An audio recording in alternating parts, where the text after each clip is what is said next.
Hello everyone, and welcome to His Author's Voice. And I am the author, Jack Sanger. I think the following tale must have been precipitated by my 6 years or so in Ghana. I became very interested in the old gods there. And then, of course, my last story, The Magus and the Prophetess, touched on magic to some degree. So there you are. I hope you enjoy it.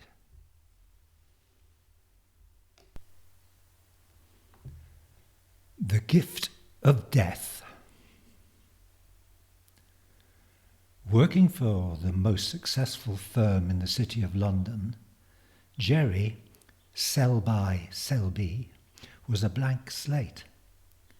He was born into a family line of accountants and bank managers in Godalming, Surrey. He may as well not have had a biography, so little was known about him.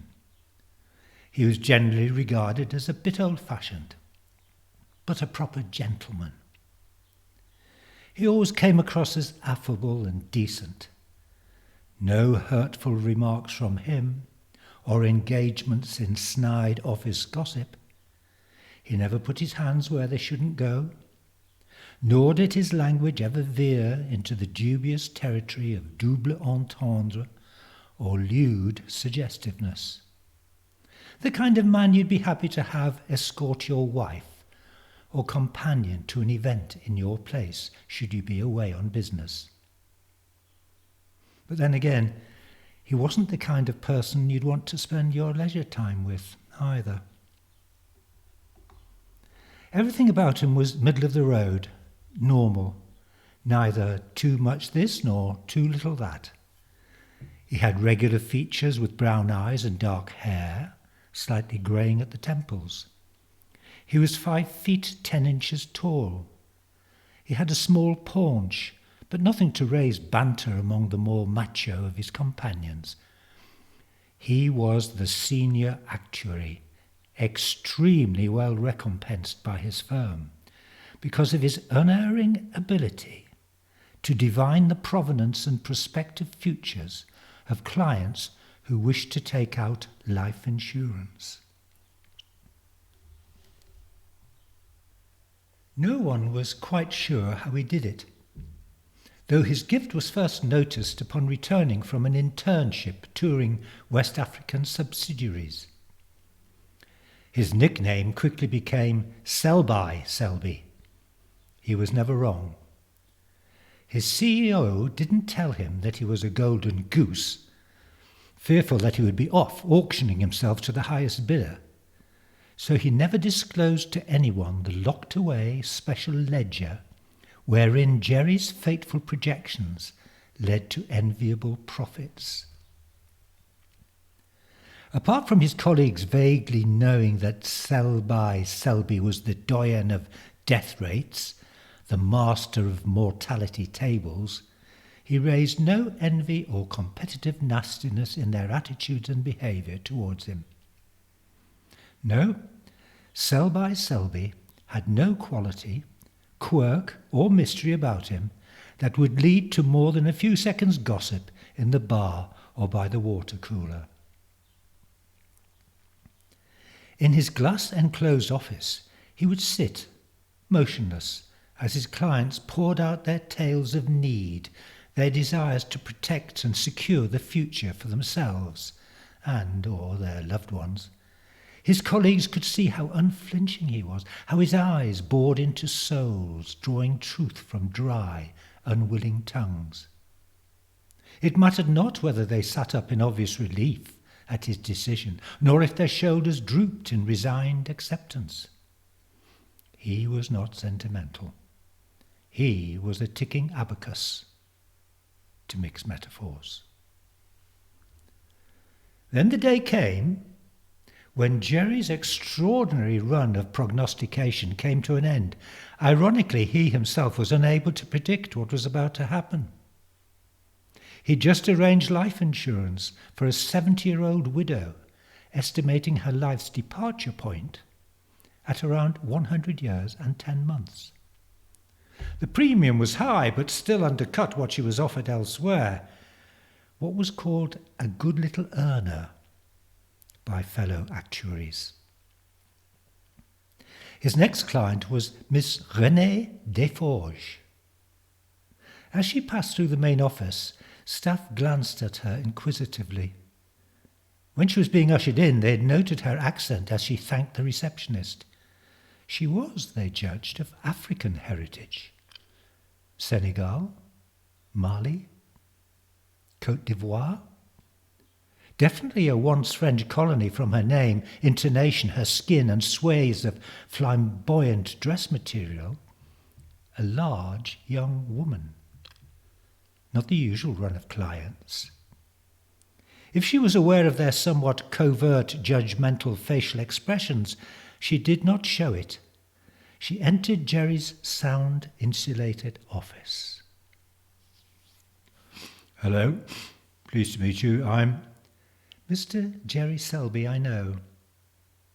Renée Desforges."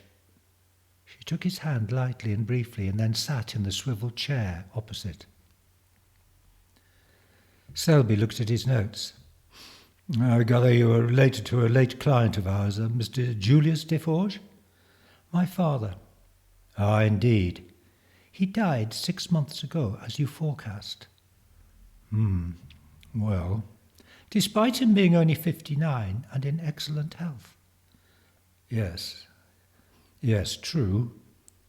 He took out an inexpensive first-stage endowment policy just under 10 years ago." "I remember it very well." "You would. He was a self-made rich entrepreneur." "Insulated wiring, if I remember correctly." "Yes." She paused. 9 years, 8 months ago, to be exact. A fit 49-year-old. No underlying medical conditions." "I know. It's hard to fathom these things." "Impossible for a normal person, I'd say. Except by voodoo, or something equally," she pointed a finger at him and said quietly, "of that world." "Oh, really?" He gave a smile to reassure her. "And deceased only a few weeks before that first endowment would have matured." "Yes, so unfortunate." "Of suicide." "Indeed. My condolences." "Except," she said, becoming colder, "it wasn't. No matter what the post-mortem said." Jerry stared at her as if she was speaking a foreign language, as if baffled by her vehemence. Everyone knew Julius Desforges had been found hanging from his dressing-gown cord attached to the house banisters. She read his thoughts. "His body may have committed the final act, but not his spirit, eh, Mr. Selby? No, he was not in charge of himself. He was taken over by something evil, some power that you have access to, I believe."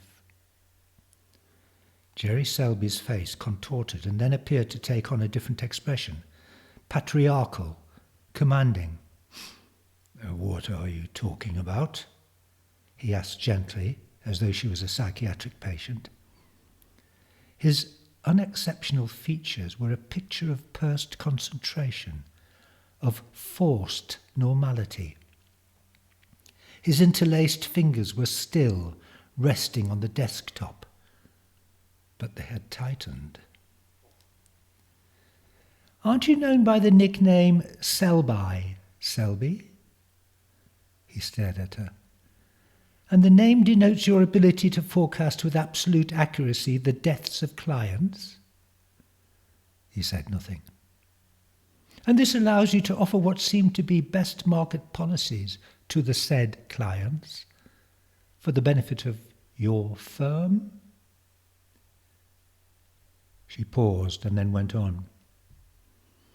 "My father was a voodoo disciple, Mr. Selby, not the voodoo of Hollywood horror, but the old religion of spirits that guide us in all earthly and spiritual matters. But you know all this already. He looked down, gathering himself. My father was granted a vision of Papa Legba after he came here to sign the contract for his life insurance policy with you. Papa Legba, she touched her heart, who stands ready to aid us at the gate between this world and the next, Mr. Selby, as I know you know. Papa Legba told him to guard against you, to take precautions. This he did. Charmed defence, you might say. An ancient, proven, gris-gris amulet. He told me recently he often sensed evil at his door, but it left when he touched the amulet around his neck. When he was found, hanged, the amulet was not there. It was on his bed. How it had become dislodged or been taken from him, I can only surmise. But normally he wore it at all times, day and night, in the shower, everywhere. The man, who was Jerry Selby, glanced at his watch.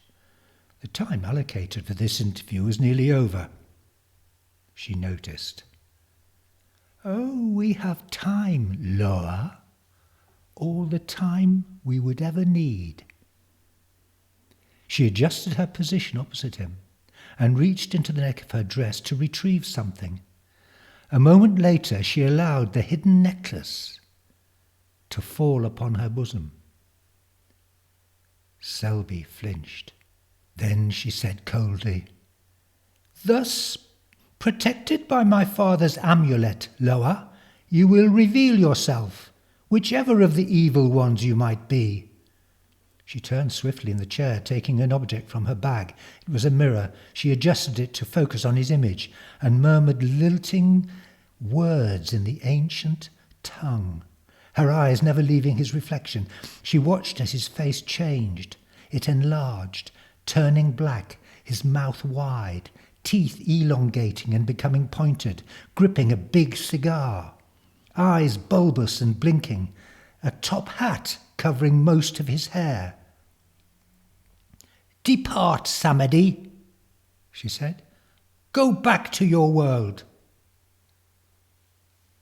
The face disappeared. Jerry Selby blinked and looked at her as she turned to face him again, as though nothing had happened.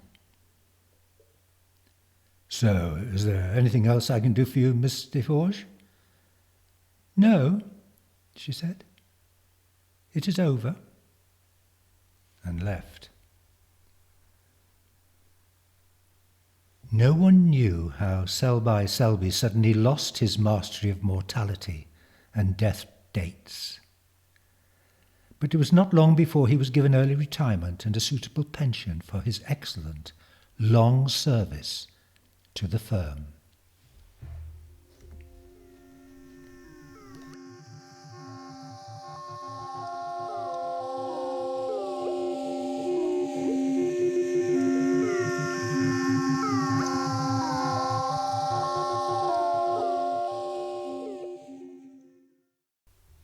So, there we have The Gift of Death. I hope you enjoyed it. There are many more tales to grapple with on my channel, his author's voice, and I hope you take the time to listen to them. If the mix of magic and modernity intrigues you, the Magus and the Prophetess might be to your liking. Or, if the notion of possession prevails, you could try Ring. Please subscribe to this channel and share its links with your friends. Storytelling is quite niche on YouTube, but remember, it goes back to the dawn of speech, and we are keeping it alive. If you prefer to read, then you can go to my website, www.jacksanger.com, and download for free novels, plays, short stories. Or If you prefer, you can make a donation. It's entirely up to you. So that's all for now.